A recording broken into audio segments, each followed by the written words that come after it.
नमस्कार, सुप्रभात प्रिय विद्यार्थियों। इससे पूर्व वाले वीडियो में हम लोगों ने पहले छंद के विषय में पढ़ा, छंद में मात्राओं की गणना और गण आदि निर्धारण करने के सूत्र को समझा। फिर उसी क्रम में हम लोगों ने पहले अर्ध सममात्रिक के तीन भेदों को दोहा, सोरठा और बरवय को पढ़ा। फिर इसके बाद बेटा हम लोगों ने सममात्रिक के तीन भेद चौपाई, रोला और हरगीतिका को पढ़ा। अब उसी क्रम में आज हम लोग विषम मात्रिक छंद में एक जो हम लोगों के पाठ्यक्रम में है कुंडलिया, उसका अध्ययन करेंगे। तो बेटा कुंडलिया की परिभाषा को हम लोग समझते हैं, यह विषम मात्रिक छंद है। अब पहली इसकी बात जो निकल के आई वो क्या कि यह मात्रिक छंद है, और मात्रिक में भी कौन सा है, विषम मात्रिक है। इसके 6 चरण होते हैं। इसके कितने चरण होते हैं? 6। प्रत्येक चरण में 24 मात्राएं होती हैं। अब बेटा थोड़ा बात अटपटी लग रही होगी, क्योंकि जब मैंने मात्रिक छंदों को पढ़ाया था तब ये बताया था कि मात्रिक के जो भेद होते हैं उसमें विषम मात्रिक छंद उन्हें कहते हैं जिनके प्रत्येक चरण में मात्राएं समान न हो, उन्हें हम क्या कहते हैं? विषम मात्रिक। लेकिन यहां पर बेटा कह रहे हैं 24 मात्राएं हैं, तो अंतर कहां आता है? आरंभ के 2 चरण दोहे की भांति होते हैं। आरंभ के जो 2 चरण होते हैं किसकी भांति होते हैं? दोहे की भांति होते हैं। यानी बेटा आरंभ के जो 2 चरण हैं, पहला और ये दूसरा, ये किसकी भांति हो गए? एक दोहा। ये कैसे हो गए? एक दोहे की तरह। जबकि इसके बाद के जो दोहे की तरह होने का मतलब क्या है, वे भी समझ लेते हैं। कह रहे हैं कि इसमें क्या होता है, अर्थात 13 और 11 पर यति आती। यानी बेटा इसमें जो यति आने का क्रम होगा वो किस पे होगा? 13 11 13 11। ठीक है। जबकि बाद के 4 चरण, यानी बेटा जो बाद के ये हैं, तीसरा, चौथा, पांचवा और छठवां, ये जो बाद के 4 हैं वो किसकी भांति होते हैं? एक रोले की भांति, एक रोला की भांति। अब बेटा रोला में देखते हैं, करें अर्थात 11 और 13 पर यति आती है। तो अब किस पे यति आएगी? 11 और 13 पर। 11 13 11 13 11 13 11 13। ठीक है। ये चीज बेटा आप लोग को अब समझ में आ रही होगी कि इसमें क्या हो गया, 11 और 13 पर यदि आएगी। छंद का आरंभ जिस शब्द से होता है, अब कह रहे बेटा कि छंद का आरंभ जिस शब्द से होता है अंत भी उसी शब्द से होना चाहिए। अब यहां बेटा हम लोग देख सकते हैं साई और साई। साई से ही छंद की शुरुआत हुई और साई से ही क्या हो रहा है, उसका अंत हो रहा है। करें दूसरे चरण का उत्तरार्ध। अब बेटा कोई चीज है अगर संपूर्ण है, तो जैसे बेटा ये अगर मेरा ये मार्कर है, इसको बेटा अगर हम 2 हिस्से में बांटते हैं और इसको शुरुआत मानते हैं कैप वाले हिस्से को, तो ये जो आगे का आधा हिस्सा है वो क्या कहलाएगा? पूर्वार्ध, और ये बाद का आधा हिस्सा उत्तरार्ध। तो उत्तरार्ध, दूसरे का जो उत्तरार्ध है यानी यह हिस्सा, यही सेम क्या होता है बेटा? बिल्कुल एक जैसा ही तीसरे चरण का जो पूर्वार्ध है, आगे का जो हिस्सा है वो होता है। यहां पर ऐसे समझते हैं कि ये जो 11 मात्राएं वाला जो पद है वो बिल्कुल हूबहू क्या होता है, यहां पर आ जाता है। जैसे यहां पर देखिए, यज्ञ करावन हार, यज्ञ करावन हार। ठीक है। अब बेटा ये इसकी परिभाषा हो गई। फिर से एक बार समझ लेते हैं बेटा कि इसके 6 चरण होते हैं। आरंभ के 2 चरण दोहे की भांति होते हैं, यानी कहने का मतलब ये है कि यति का जो क्रम होता है वो 13 11 13 11 होता है। इसके बाद के जो 4 चरण होते हैं, यानी तीसरे से लेकर के 6वें चरण तक जो चरण होते हैं वो किसकी भांति होते हैं? एक रोला की भांति होते हैं। यानी उसमें जो क्रम होता है वो 11 13 11 13 11 13 11 13 का होना चाहिए। साथ ही साथ ये बेटा जो दूसरे का उत्तरार्ध है और तीसरे का जो पूर्वार्ध है वो बिल्कुल समान होता है। ठीक उसी पंक्ति को क्या करते हैं, यहां पर उतार देते हैं, ठीक उसी बात को दोबारा कहते हैं। ठीक है, और क्या है कि जिससे शुरुआत होगी उसी से अंत होगा। दरअसल बेटा कुंडलिया शब्द को रखा इसी प्रकार से गया जैसे सर्प कुंडली मारकर बैठता है, और तब उस समय क्या होता है, उसका मुख और पूंछ दोनों बिल्कुल आसपास होती है। ठीक उसी प्रकार से साई और साई, यानी बेटा शुरू और अंत का शब्द एक होगा, और साथ ही साथ कभी कभी बेटा सांप जब कुंडली मारता है तो अपनी शरीर के अंगों को इस प्रकार से दोहरा देता है, बिल्कुल एक के ठीक बगल में एक होता है। वही चीज क्या है, यह दूसरे चरण का उत्तरार्ध और तीसरे का पूर्वार्ध है। अब बेटा इसको चेक कर लेते हैं, मात्राएं देख लेते हैं। साई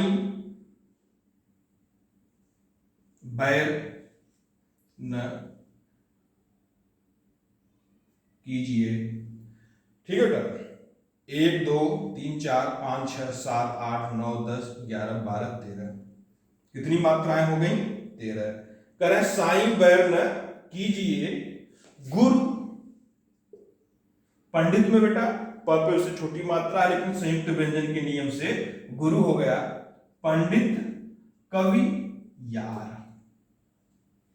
अब इधर की मात्राएं गिन लेते हैं, 1 2 3 4 5 6 7 8 9 10 11, इधर कितनी हो गई, 11 हो गई।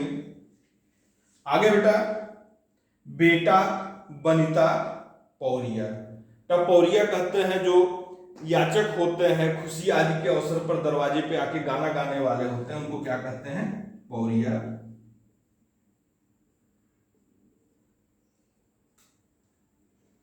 यज्ञ करावन हार, बेटा यज्ञ कराने वाला। यज्ञ पे बेटा कितनी मात्राएं होंगी, 2, क्योंकि बेटा आगे ज्ञ है, ज्ञ संयुक्त व्यंजन है, ये आधा ज और ञ से बनता है।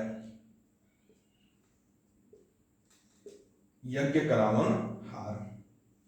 अब गिन लेते हैं इनकी मात्राएं, 1 2 3 4 5 6 7 8 9 10 11 12 13, इधर कितनी आ गई, 13। अब इसके आगे बेटा कितनी होनी चाहिए, 11 होनी चाहिए, दूसरी पंक्ति है भी। यहां पर देख लेते हैं, 1 2 3 4 5 6 7 8 9 10 11, कितनी हो गई बेटा, 11। अब बेटा चूंकि ठीक वही चीज यहां पर भी उतारी गई है, मात्राएं भी हम लोग उतार लेते हैं बिल्कुल। ये कितनी हो गई, 11। यही बेटा क्या है, दूसरे चरण का उत्तरार्ध और तीसरे चरण का पूर्वार्ध। राज मंत्री, राज और म में म के बाद आधा न, इसलिए म भी गुरु हो गया। जो होई। अब आगे देखते हैं, 1 2 3 4 5 6 7 8 9 10 11 12 13। अब बेटा इधर कितनी मात्राएं हो गई, 13 मात्राएं हो गई। आगे करें, विप्र पड़ोसी वैद्य। बेटा व पे से वी पे छोटी ई है लेकिन आगे संयुक्त व्यंजन, फिर वही स्थिति बन गई, इसलिए बेटा गुरु हो गया। पड़ोसी वैद्य। अब इसको भी देख लेते हैं, 1 2 3 4 5 6 7 8 9 10 11, कितनी मात्राएं हो गई, 11 हो गई। अब आगे देखते हैं बेटा, आपनो नो तपय रसोई। अब बेटा इसकी भी मात्राएं देख लेते हैं, 1 2 3 4 5 6 7 8 9 10 11 12 13, कितनी मात्राएं हो गई, 13 मात्राएं हो गई। अब आगे बेटा कवि का नाम है, कह गिरधर कविराय। बेटा गिरधर कौन है, भारतेंदु जी के पिताजी हैं। मूल नाम गोपाल दास था, गिरधर नाम से कविताएं करते थे।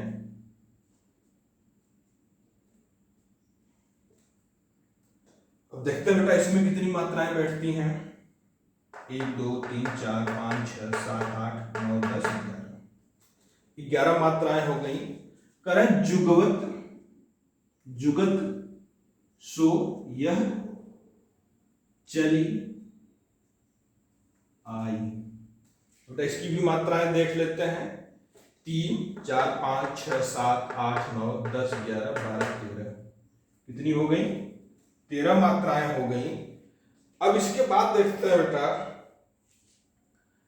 इन 13, बेटा ये जिन लोगों को बताया गया है इसमें कहा गया है कितने लोगों से हमको कभी दुश्मनी नहीं लेनी चाहिए। ठीक है, गुरु से, पंडित से, कवि से, यार से, बेटा से, बनिता यानी पत्नी से, पौरिया से जो आपके दरवाजे पे आकर याचना करता है, मांगता है और बधाई के गीत गाता है, उससे भी दुश्मनी नहीं करनी चाहिए। यज्ञ करावन हार, यज्ञ कराने वाले से, राजमंत्री से, विप्र से यानी बेटा विद्वान व्यक्ति से, पड़ोसी से, वैद्य से, अपने रसोइये से, इन 13 लोगों को बताया है कि इन 13 लोगों से दुश्मनी नहीं करनी चाहिए, इन 13 को सम्मान देना चाहिए।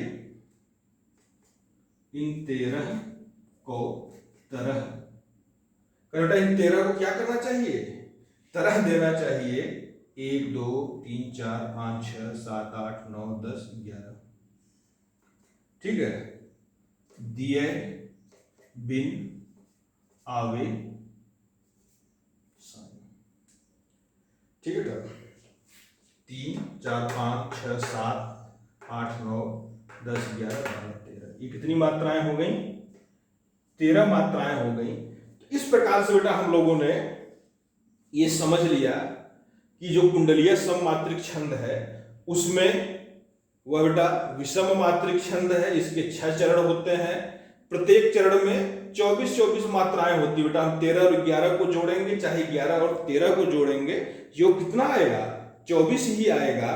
ठीक है, लेकिन आरंभ के जो 2 चरण होते हैं उनमें जो यति लगती है वो दोहे की भांति 13 और 11 पर लगती है, जबकि बाद के जो 4 चरण होते हैं यानी तीसरे से लेकर 6वें तक उनमें यति लगने का क्रम क्या होता है? उसमें यति पहले 11 फिर 13 पर, यानी जैसा रोला में या सोरठा में लगती है उस प्रकार से इसमें यति लगती है।